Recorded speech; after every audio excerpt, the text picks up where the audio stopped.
ఉద్యోగం చేసే ప్రతి ఒక్కరూ ఏదో ఒక రోజు బిజినెస్ చేయాలి అనే ప్లాన్లో ఉంటారు. అందుకోసం రకరకాల మార్గాలు అన్వేషిస్తూ ఉంటారు. ఇక వ్యాపారం చేయాలి అనుకునే ప్రతి ఒక్కరూ ఖచ్చితంగా లాభాన్ని ఆశించే మొదలు పెట్టాలని చూస్తారు. కానీ చాలా మంది లాభాలు వస్తాయో రావో, పెట్టుబడి ఎక్కువైతే ఏం చేయాలి అనే ఆలోచనలో బిజినెస్ ఆలోచనను విరమించుకుంటూ ఉంటారు. అయితే వ్యాపార మార్గాలు అన్వేషిస్తే మాత్రం నష్టాలు అనేవి లేకుండా లాభాలు పొందొచ్చు. అలాంటి ఒక బిజినెస్ ప్లాన్ గురించి ఇప్పుడు మనం మాట్లాడుకోబోతున్నాం.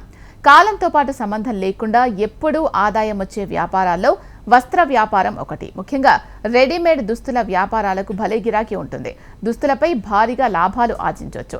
రెడీమేడ్ దుస్తులు మొత్తం 3 విభాగాల్లో ఉంటాయి. వీటిలో kids wear, women's wear, men's wear ప్రధానమైనవి. అయితే వీటన్నింటినీ ఒకే చోట పెట్టొచ్చు లేదా విడివిడిగా కూడా పెట్టొచ్చు.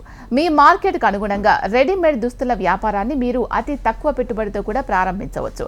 రెడీమేడ్ దుస్తుల వ్యాపారాన్ని కనీసం ₹1,00,000 ప్రారంభించవచ్చు. అయితే దుస్తులను హోల్సేల్గా కొనుగోలు చేయాల్సి ఉంటుంది. ఇందుకోసం కొందరు బెంగళూరు, ముంబై వంటి ప్రదేశాలకు వెళ్తూ ఉంటారు.